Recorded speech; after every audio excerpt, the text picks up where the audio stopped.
Bonsoir à tous, heureuse de vous retrouver dans ce magazine des faits marquants de cette semaine que je co-présente avec Hassan Diallo.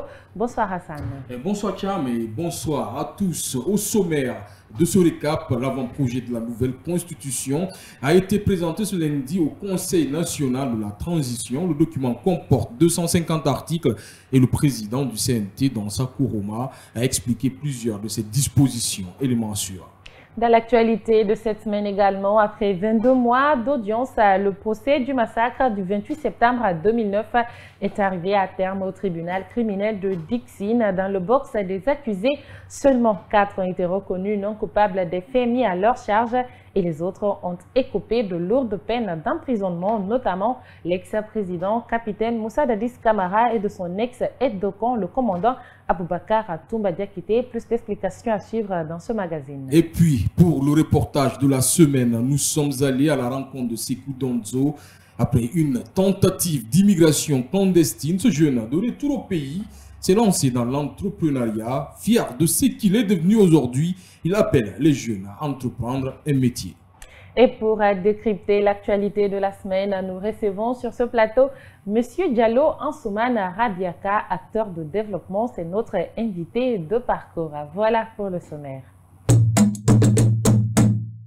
Encore bonsoir, je vous le disais au sommaire, au terme de 22 mois d'audience, le verdict dans le procès du massacre du 28 septembre 2009 est tombé ce mercredi 31 juillet 2024.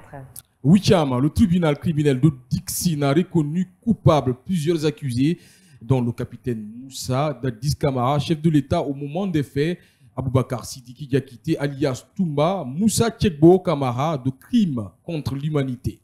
Ils ont écopé de lourdes peines d'emprisonnement allant de 10 à 20 ans. Mais 4 autres accusés sont déclarés non coupables des faits mis à leur charge et devront être remis pour insuffisance de preuves. Amara Bango. Dans sa décision, le juge Ibrahima Soré de Tunkara a d'abord requalifié les faits avant de condamner ces accusés. Pour la répression, condamne colonel Claude Pivy à la réclusion criminelle à perpétuité, assortie d'une période de sûreté de 25 ans. Décerne mandat d'arrêt contre lui. Capitaine Moussa Dadis Camara et colonel Moussa Tchekbo Camara à 20 ans d'emprisonnement chacun. Capitaine Marcel Guilavogui à 18 ans d'emprisonnement. Colonel Blaise Goumou à 15 ans d'emprisonnement. Adjudant-chef Mamadou Aliou Keita à 11 ans d'emprisonnement. Commandant Aboubakar Diakité dit Toumba à 10 ans d'emprisonnement. Sergent-chef Paul Mansa Guilavogui à 10 ans d'emprisonnement. 4 accusés sont déclarés non coupables des faits à leur reprocher pour insuffisance de preuves. Ce sont le capitaine Cessé Raphaël Haba, colonel Ibrahima Kamara Di Kalonzo, colonel Abdoulaye Cherif Gabi et Alpha Amadou Baldé en fuite jugés par défaut. Le tribunal a ordonné leur relax. Sur le cas des personnes décédées mais non jugées, le juge a prononcé l'action éteinte à leur égard. Il s'agit des feux général Mamadouba Toto Camara et Sambaourou Diamankan, respectivement ministre de la Sécurité et commandant du camp Alpha Yaya Diallo. Il faut noter que des réparations ont été prononcées en faveur de certaines victimes constituées à cet effet. Pour décrypter ces actualités, nous sommes avec Ansoumana Rabiaka Diallo. Bonsoir, Monsieur Diallo. Bonsoir. Et merci d'être sur le plateau d'Actu Week. C'est un plaisir. Vous êtes acteur de développement. Dites-nous aujourd'hui le plus qu'apporte la tenue de ce procès pour la Guinée. Bon, écoutez, la tenue de ce procès est un pari gagné pour la Guinée, pour la République, parce que à travers ce procès, nous avons pu déceler beaucoup de talents. La Guinée a eu confiance en elle-même. Et la Guinée, par rapport à la question de complémentarité avec la CPI, a organisé ce procès. La Guinée a montré qu'elle est habituée à gérer des grands événements. Et aujourd'hui, nous avons vu des avocats, de très bons avocats guinéens qui ont tenu ce procès.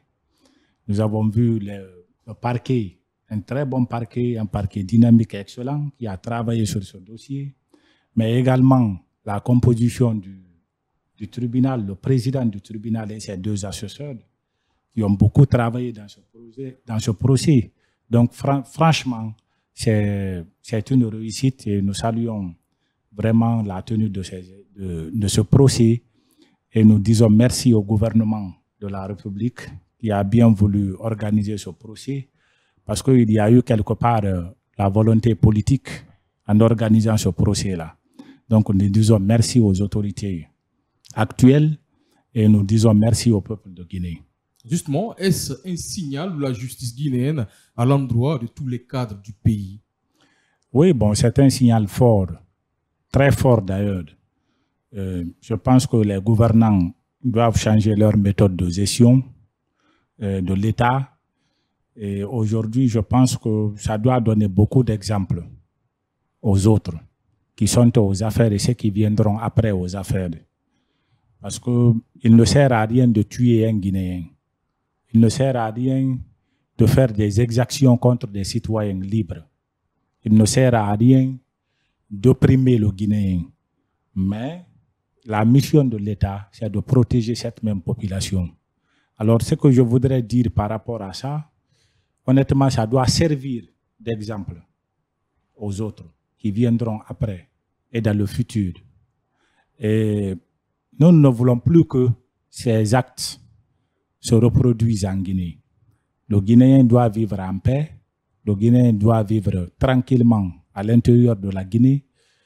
Et franchement, l'État doit mettre tous les moyens en sa possession pour pouvoir garantir les libertés. Et quelques minutes après le verdict final dans le procès du massacre du 28 septembre 2009, l'association des victimes, parents et amis du 28 septembre constituée partie finale a animé une conférence de presse. Accompagné de ses avocats, cette structure de défense des droits des victimes du stade du 28 septembre 2009 se dit à moitié soulagée de la décision du tribunal. Amar. Après 15 ans d'attente, la présidente de l'AVIPA est enfin soulagée. Dame Asmaou Diallo vient d'apprendre la condamnation des auteurs des tueries au stade du 28 septembre en 2009. Un événement tragique ayant coûté la vie à plus de 150 Guinéens et enregistré plusieurs cas de disparus, selon l'Organisation des Nations Unies. Nous avons le courage et l'engagement de continuer le combat parce qu'il faut absolument que les réparations se tiennent.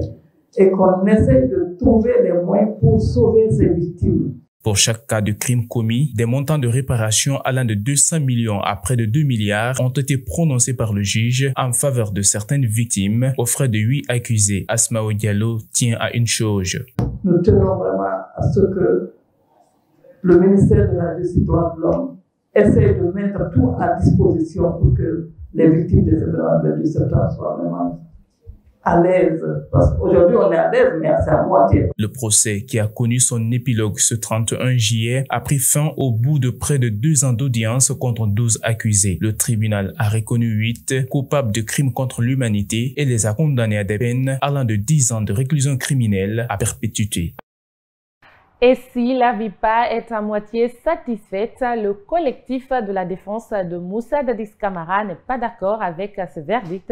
Leur client, Moussa Dadis Camara, est condamné à 20 ans de prison. À son pool d'avocats entend relever appel du jugement rendu par le tribunal criminel de première instance de Dixine.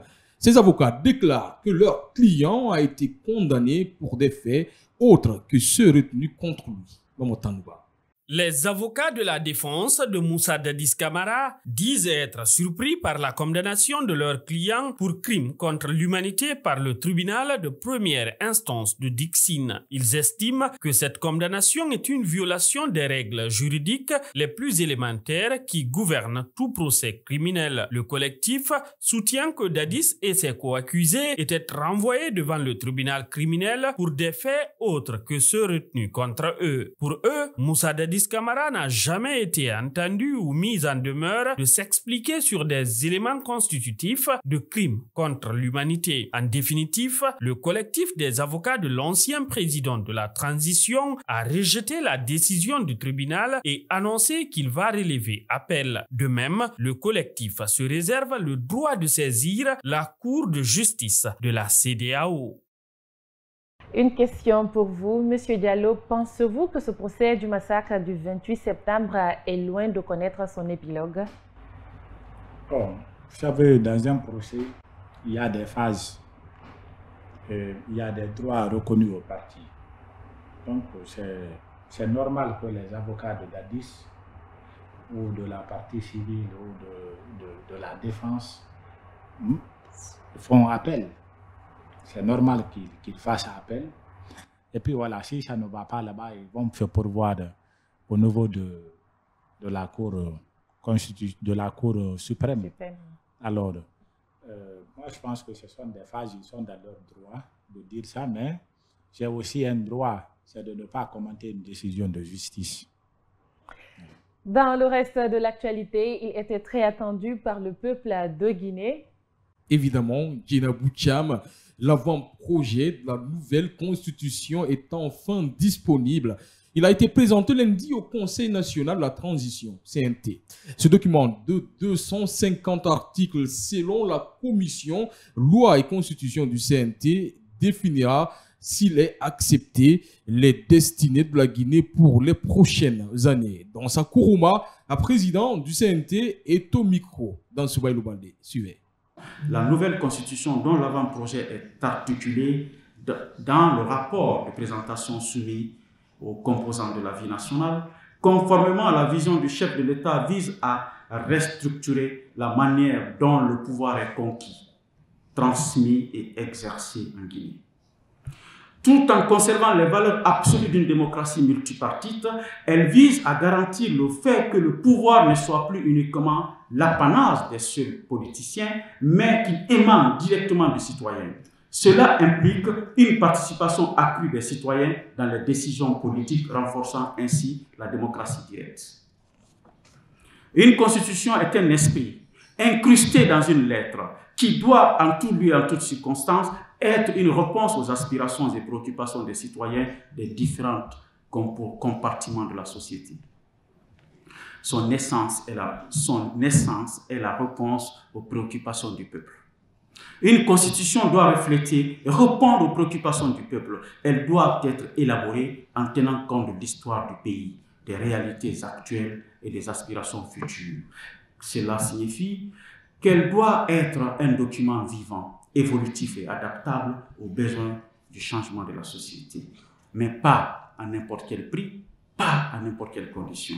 Une constitution, c'est aussi un équilibre entre liberté et autorité.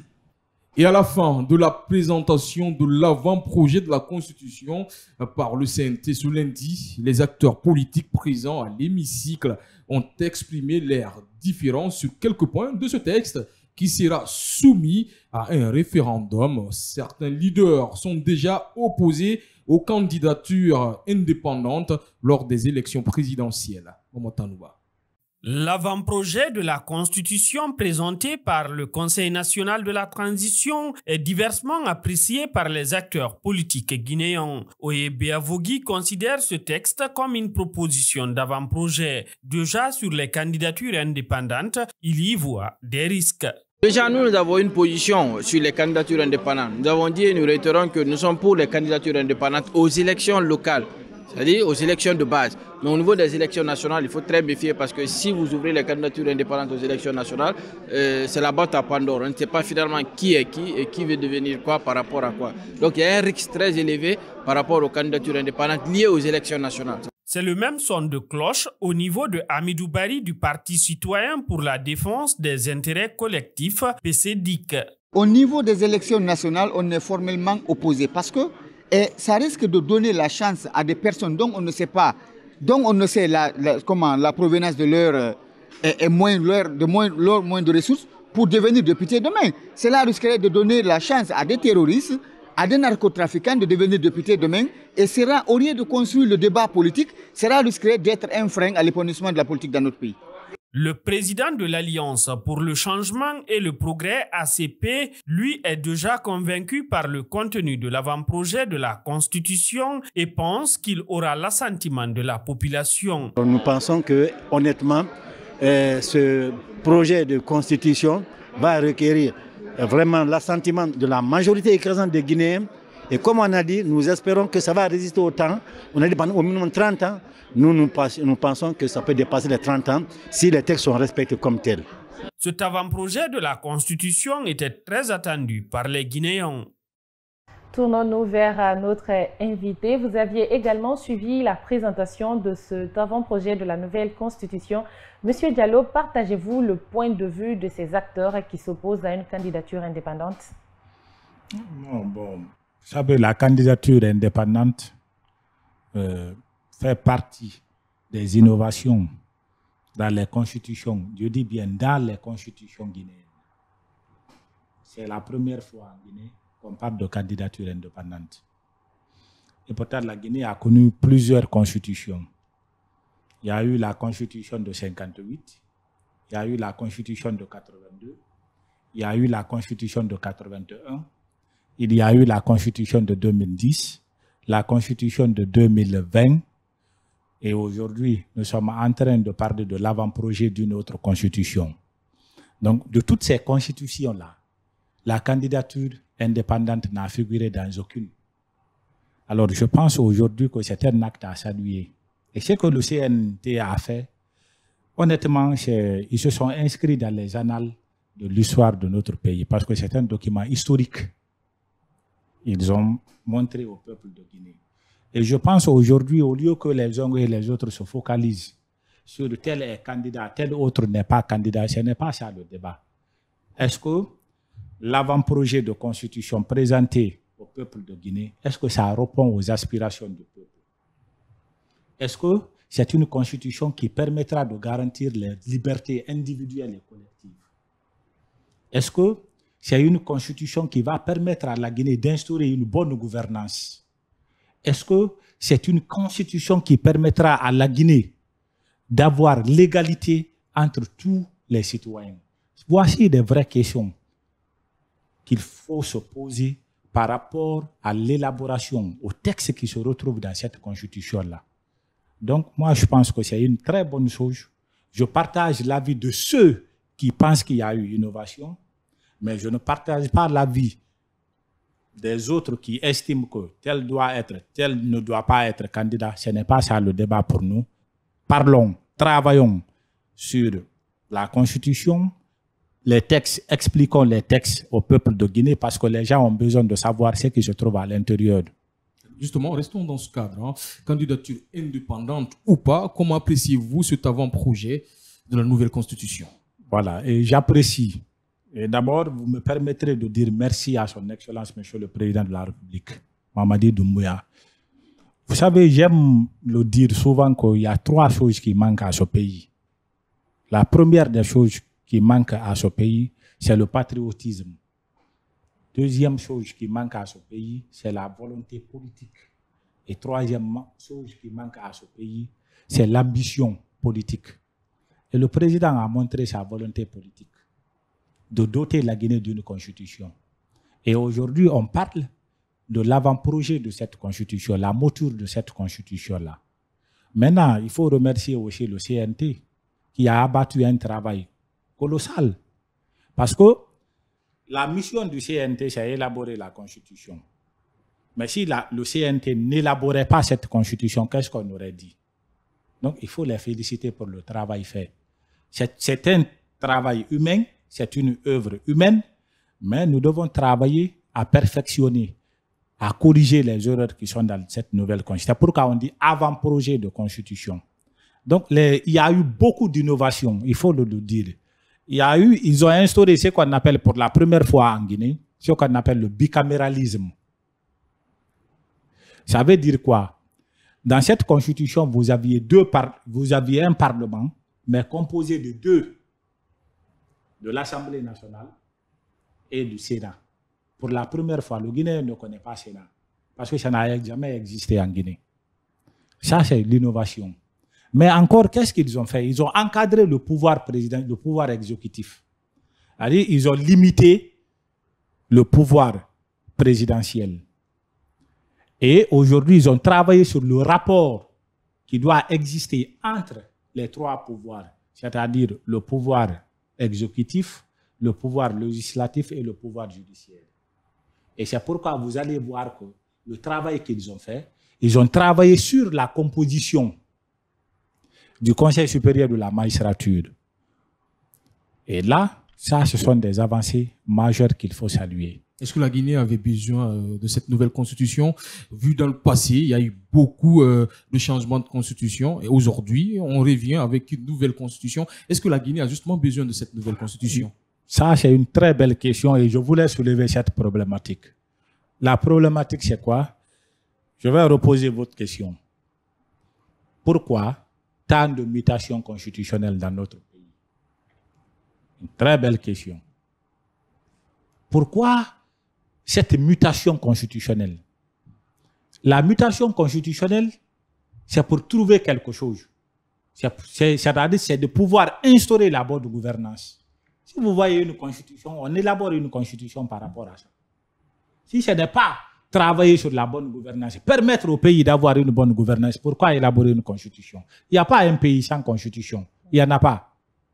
Mais aussi travailler sur quoi? Sur l'égalité de chance et l'égalité entre les sexes. C'est extrêmement important. Et aujourd'hui, avant de par le passé, est-ce que tout ça là était respecté dans notre pays? Mais travailler aussi sur l'alternance. Et vous savez ce qui a entraîné le coup d'État? C'est parce qu'il n'y avait pas d'alternance politique. Mais l'alternance quoi? Régulière, périodique et régulière. C'est extrêmement important. C'est-à-dire que le président qui vient, il finit, il doit quitter, il doit accepter de quitter. Et céder la place à une autre. Il y a plein de Guinéens, 14 millions de Guinéens, qui aspirent et qui peuvent gouverner ce pays-là. Apporter des réformes sérieuses à ce pays. Mais moi, je pense que c'est à cause de tout ça là, c'est-à-dire les réformes ou les mutations constitutionnelles, les changements constitutionnels, tout ça là, c'était pour aboutir à ce que je viens de citer là, entre autres. Donc, moi, je pense que ce coup d'État, cette révision constitutionnelle doit être la dernière. Prenez la constitution américaine. Elle date de plus de 200 ans. On peut amender. Mais aux États-Unis, un président n'ose pas briguer 3 mandats. Mais la Guinée, ça s'est passé chez nous. Donc, il faut revoir. Moi, je pense que c'est l'homme, nous-mêmes. On doit changer notre manière de faire. On doit mettre la République devant. On doit mettre le Guinéen devant. C'est ça le plus important.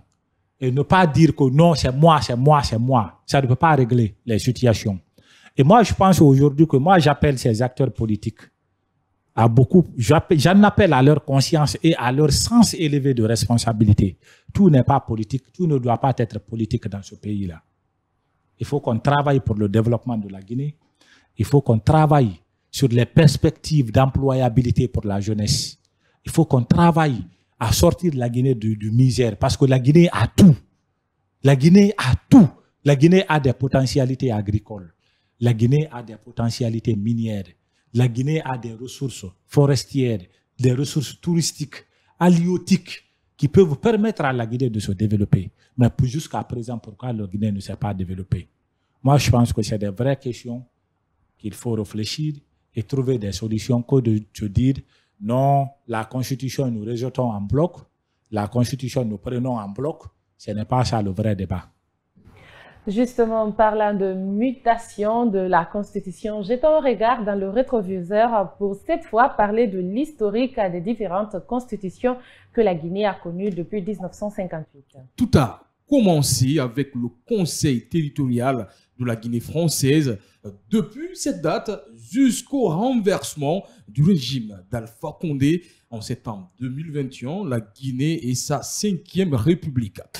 Doit de savoir, justement, voyons tout cela avec Maman Tanouba. La première constitution guinéenne fut élaborée en 1958 par la première législature mise en place le 31 mars 1957 sous le titre de Conseil territorial de la Guinée française.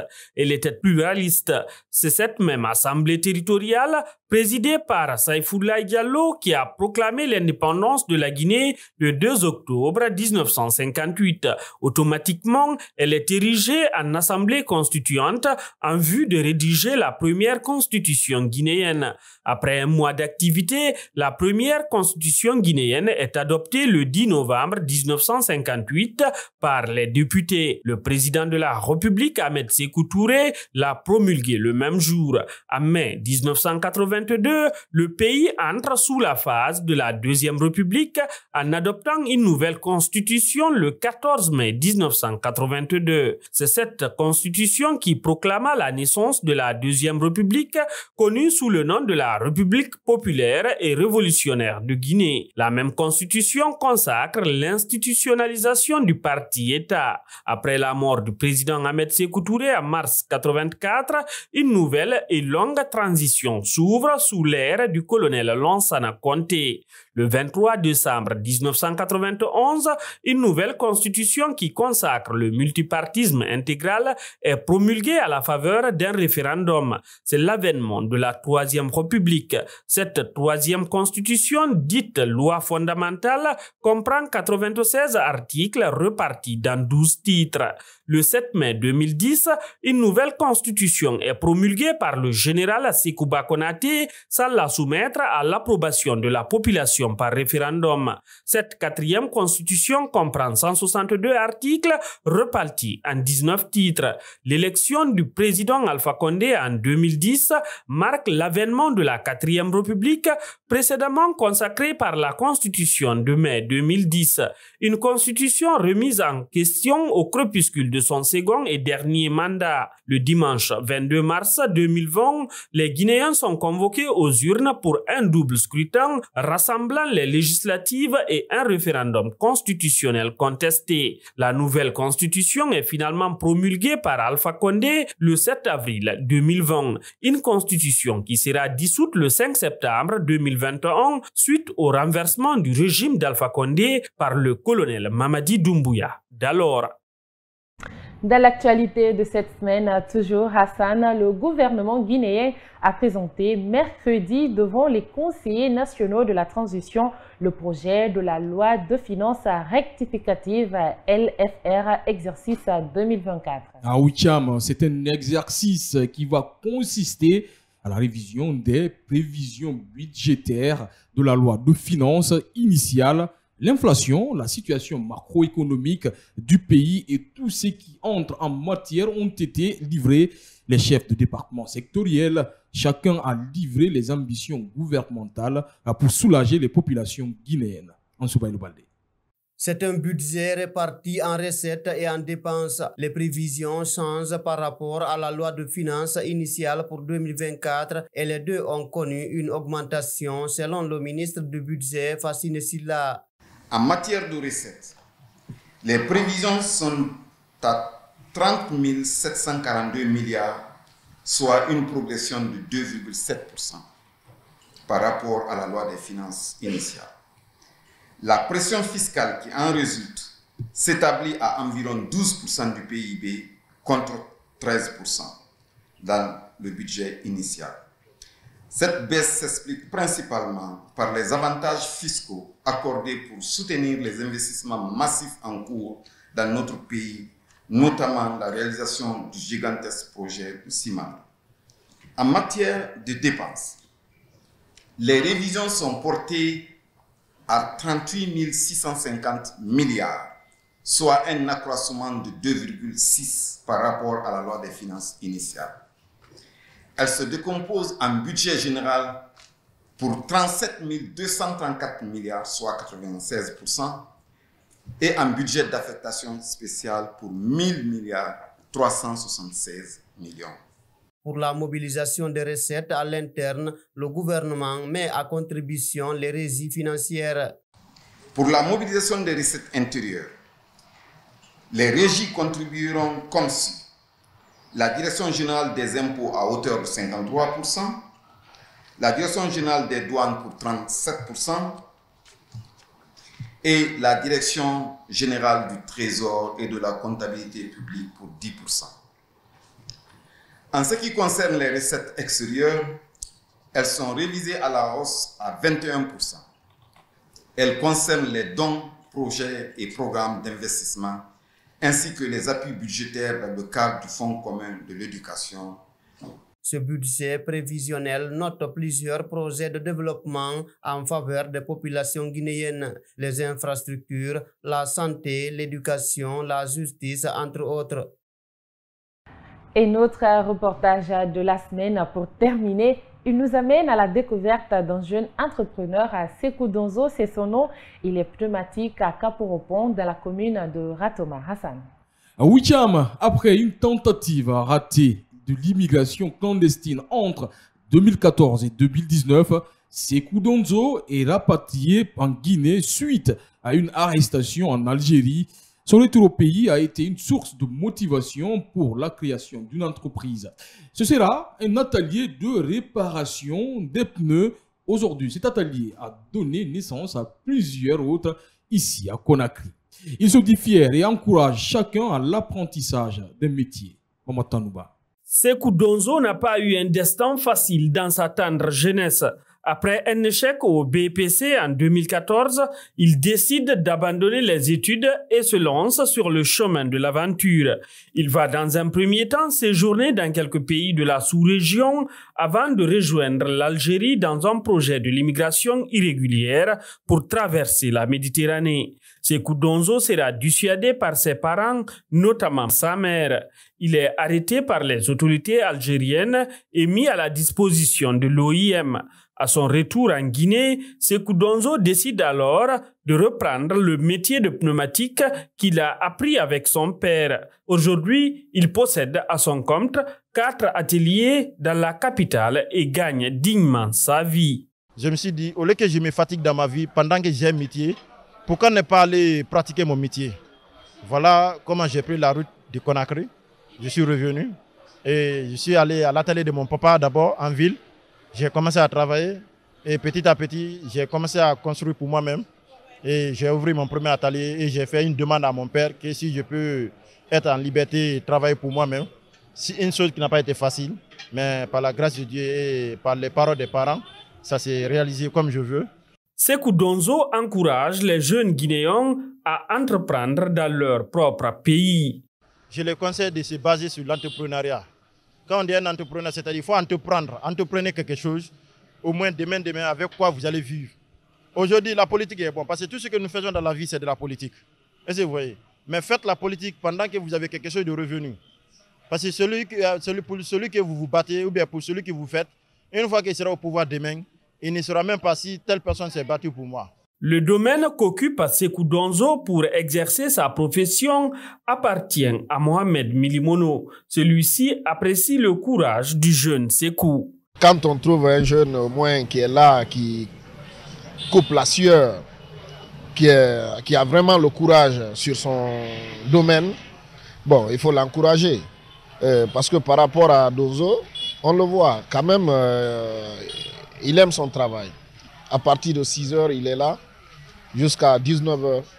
Sekou Donzo regarde l'avenir avec beaucoup d'espoir et entend exercer son métier en Guinée afin de contribuer à sa manière au développement du pays. Monsieur Diallo, comment réagissez-vous après avoir suivi cet élément de reportage?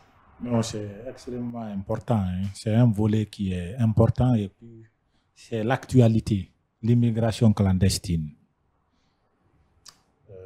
Mais la vraie question, pourquoi les jeunes tentent la mer? Pourquoi? Parce que la Guinée a tout. Le Guinéen ne devrait pas tenter la mer pour aller chercher l'Eldorado à l'étranger. Mais on a tout chez nous pour se développer. C'est parce que les perspectives de travail ont été tuées à la jeunesse. Les jeunes n'ont plus d'espoir. C'est en Guinée, vous voyez, quelqu'un finit l'université, il est assis, un jeune. Il s'assoit encore. On dit concours. Les gens qui doivent être recrutés sont déjà recrutés. Ils ne travaillent pas. C'est les parents qui donnent le déjeuner, qui font tout, qui le soutiennent encore. Mais un enfant qui voit ça, ça le touche intérieurement. Parce qu'il sait que les parents n'ont pas de moyens. Mais les parents vont se débrouiller pour lui donner à manger. Lui, il a fini. Il a étudié pourquoi? Dans l'espoir de servir la République. Dans l'espoir d'avoir un emploi décent pour soutenir sa famille. Et c'est ce qui amène aujourd'hui. L'État ne peut pas employer tout le monde.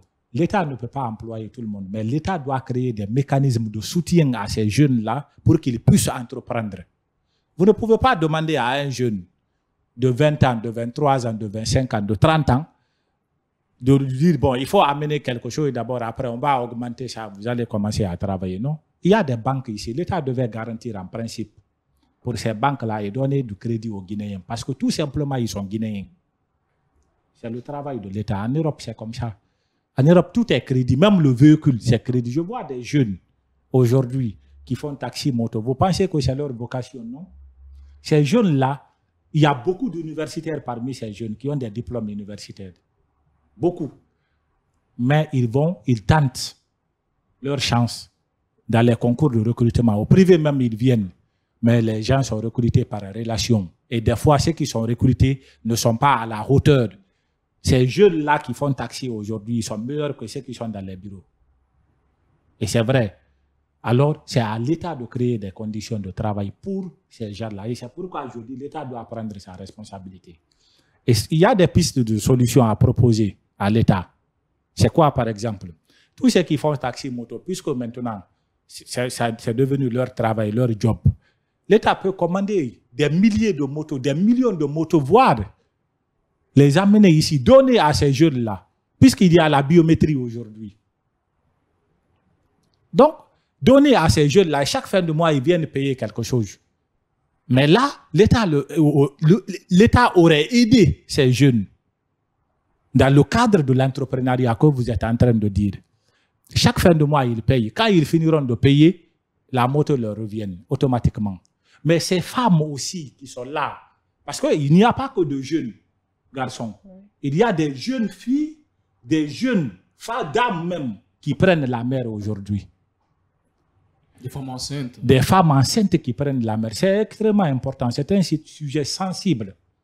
Parce que nous voulons travailler sur et pour la jeunesse. Nous voulons travailler sur et pour la femme guinéenne, pour le développement et l'émergence de la Guinée. Mais vous allez voir, quand vous sortez tout à l'heure, des femmes qui vendent du pain, le pain, ici. Vous allez voir des femmes qui vendent de l'arachide, qui vendent des maniocs. Ces dames-là doivent être aidées par l'État. Si ces dames-là, c'est-à-dire elles ont l'ambition, elles veulent faire mieux que ça, mais elles n'ont pas les moyens. Et c'est pourquoi elles font ça. Mais l'État pouvait faire quoi pour ces femmes-là? L'État pouvait garantir des crédits au niveau des banques pour donner des crédits à ces femmes-là pour qu'elles développent leur commerce. Parce que la femme, c'est elle qui subit. C'est elle qui connaît ce qui se passe. Les femmes guinéennes, ce sont des femmes dynamiques. Ce sont des femmes battantes. Ce sont des femmes de conviction. Ce sont des femmes de valeur. Parce que ces femmes-là se sont battues. On doit aider. L'État doit avoir des perspectives de développement dans ce pays pour la jeunesse.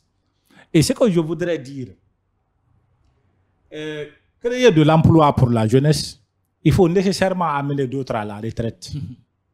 Oui, justement. Parce que le problème, c'est quoi? Vous dites que la fonction publique ne peut pas employer tout le monde. Mais vous savez, il y a beaucoup de gens qui sont recyclés à la fonction publique.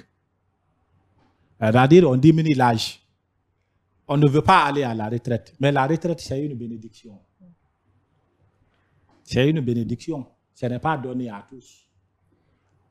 Vous étudiez, vous finissez l'école. Vous finissez l'université.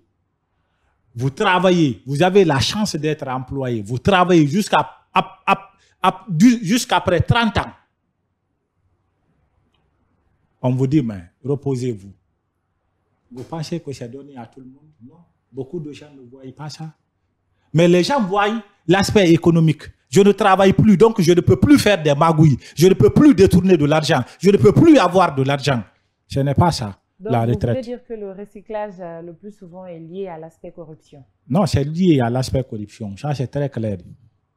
Vous comprenez? C'est lié à ça. Et si vous voyez aujourd'hui que les jeunes n'ont pas accès à l'employabilité, c'est parce qu'on ne met pas les gens à la retraite. Et c'est pourquoi je félicite le président Doumbouya et le CNRD. L'esprit de la refondation. C'est important. Les piliers de la refondation s'inscrivent dans le cadre du développement de ce pays-là. Le social, l'économique, le développement, le politique. Mais l'aspect politique, je voudrais toucher à ça un peu. Parler de développement, c'est de développement de la politique.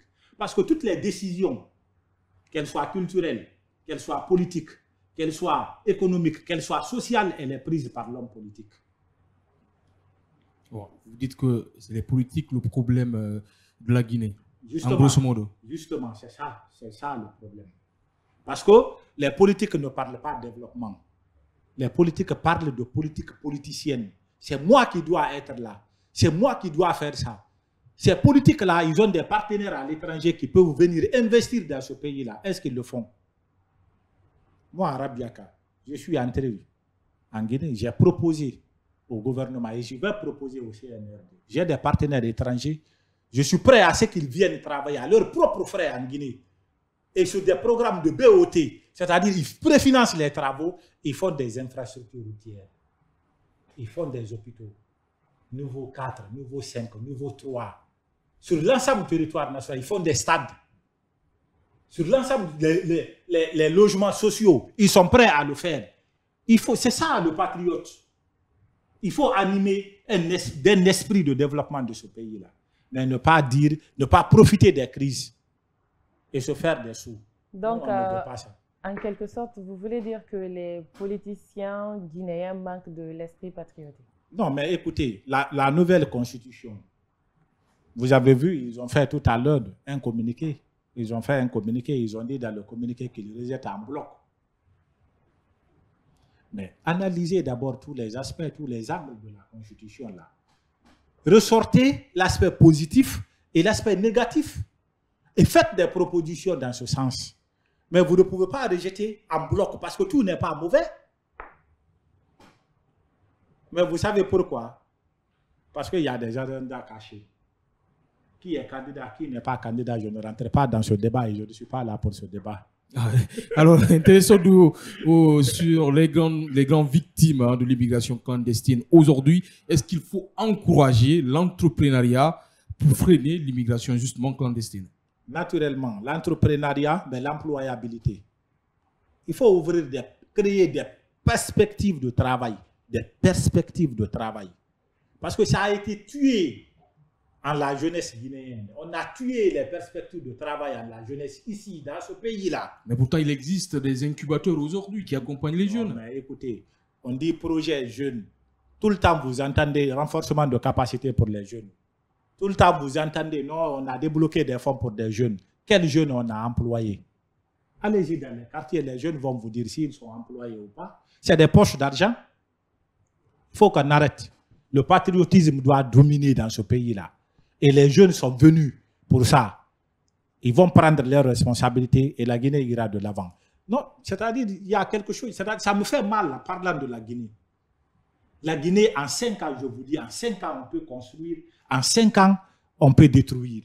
Et c'est possible de développer la Guinée en 5 ans.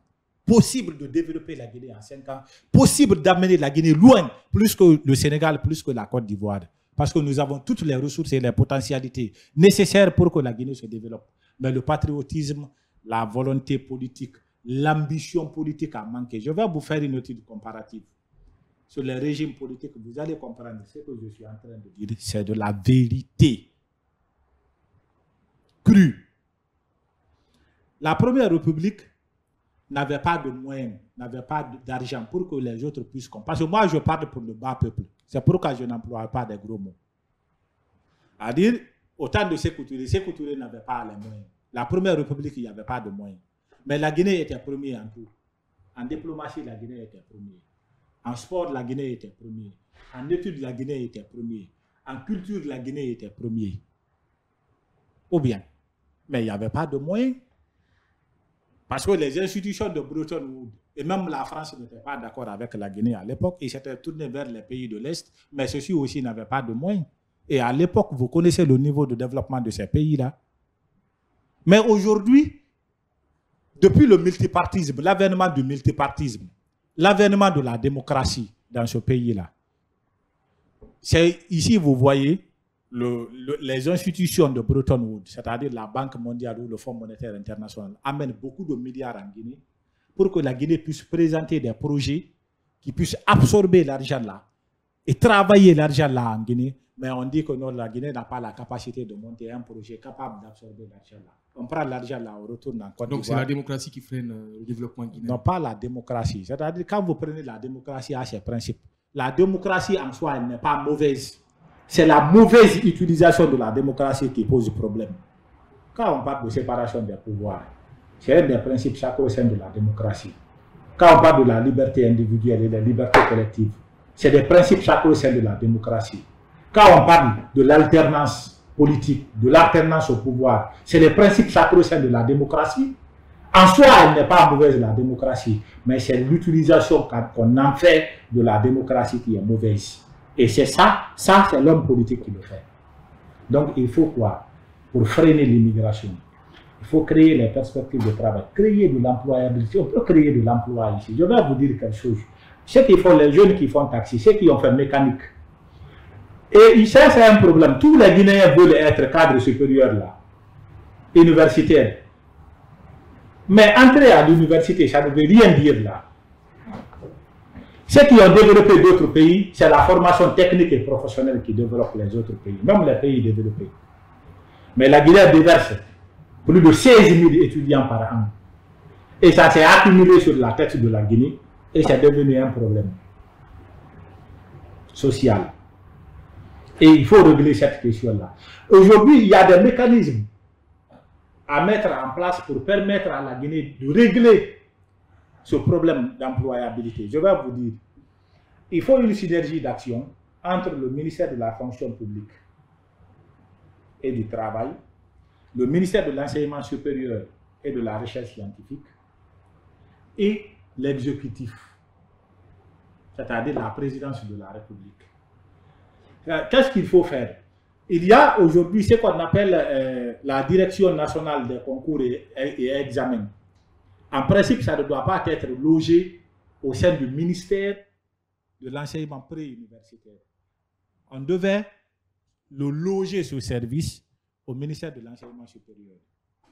Ça veut dire quoi? Cela allait permettre à l'enseignement supérieur de savoir quelle année nous allons accueillir tel nombre d'étudiants, la capacité d'accueil. Mais ça allait permettre à l'État de comprendre, à la fonction publique, que cette année-là, il y a tel nombre d'étudiants qui doivent sortir des universités. Et automatiquement, la fonction publique va informer le président de la République pour dire que cette année, à la fonction publique, il y a tel nombre de fonctionnaires qui doivent aller à la retraite. Au prorata de ça, on amène automatiquement. Dès que vous finissez votre formation, vous êtes engagé à la fonction publique. C'est possible de le faire, mais il faut avoir une volonté politique. Je vais vous donner encore, pour régler toujours le problème d'employabilité dans ce pays-là, pour que les jeunes arrêtent d'aller. Les jeunes vont, c'est pour chercher de l'Eldorado, il n'y a pas de question. Quand vous voyez, vous avez étudié, vous avez fini l'université, vous aviez fait des années, beaucoup d'efforts, mais vous voyez quelqu'un qui n'a rien fait, qui n'a pas les diplômes comme vous, ou à l'école vous étiez meilleur que eux, vous les voyez à un poste de responsabilité qu'ils ne méritent pas, vous-même vous êtes conscient de ça, ça va vous faire mal et ça va vous amener à partir. L'État doit travailler sur ça, l'égalité de chance entre les citoyens. Le régionalisme, ça ne règle pas le problème de la Guinée. L'ethnocentrisme, ça ne règle pas le problème de la Guinée. Il n'y a pas de Guinéens en Guinée. Et c'est pourquoi l'élaboration de la Constitution, c'est ça, c'est cela la question fondamentale. Les mutations, là, c'est pour régler ces questions-là. Mais jusqu'à présent, on n'a pas pu régler ces questions. C'est parce que la volonté politique y a manqué. L'argent de la Guinée, ça va où? Les mines, ça va où? L'or de la Guinée, si on va, on amène l'argent là-haut. Le diamant de la Guinée, on amène l'argent là-haut. Le fer sur le Simandou, on amène l'argent là-haut. La bauxite de la Guinée, on amène l'argent là-haut. Il y a des chiffres que je peux vous donner. Mais le Guinéen ne voit pas ça et la jeunesse souffre. Si nous, on vient ici, je te dis, tout le monde prendra le visa pour entrer en Guinée. Et nous allons revoir tous les contrats. Et je vais suggérer à l'État de revoir tous les contrats pour que les choses puissent être décantées, pour que la jeunesse puisse être la priorité de tout. Et c'est pourquoi je salue l'esprit de la refondation du général Mamadi Doumbouya, aujourd'hui qui a fait un grand effort, qui emploie les jeunes, qui fait confiance à la jeunesse et nomme les jeunes au poste de responsabilité. Ça, c'est vrai. Il faut le reconnaître. Ce qu'il a fait, aucun ne l'a fait de par le passé. Allez-y dans les ambassades, c'est les jeunes, vous allez voir. Allez-y dans l'administration, les jeunes ministres. Alors, aujourd'hui, les directeurs nationaux, c'est des jeunes. Il faut faire confiance à la jeunesse. Mais c'est ça, je veux dire. J'ai touché tout à l'heure la retraite. Qu'est-ce que j'ai voulu dire par là? La sagesse doit orienter la jeunesse. On a vu nos anciens premiers ministres. On a vu nos anciens dirigeants dans ce pays-là. On a vu, ils n'ont rien à prouver maintenant. Ils ont tout prouvé à la Guinée. Ils ont donné ce qu'ils pouvaient donner à la Guinée. Nous, nous les respectons. Et la Guinée, le peuple de Guinée, et l'État guinéen doit respect à ces gens-là. Mais nous avons besoin de leur expérience, nous avons besoin de leur carnet d'adresse, mais il est temps qu'ils passent la main. Il est temps qu'ils orientent la jeunesse. Il est temps qu'ils aident la jeunesse, parce qu'un père de famille, c'est quoi? C'est celui qui veut voir son enfant naître, grandir, et puis réussir devant lui. Mais il sera là comme conseiller. Il va orienter l'enfant, il va guider l'enfant pour ne pas que l'enfant fasse des erreurs que lui, il avait commises de par le passé. D'accord, M. Diallo, et merci d'être passé sur le plateau d'Actu-Week. Je rappelle que vous êtes acteur de développement. Merci beaucoup. C'est un plaisir de passer chez vous. Merci Hassan Diallo, mon binôme de ce soir. Merci Kiam.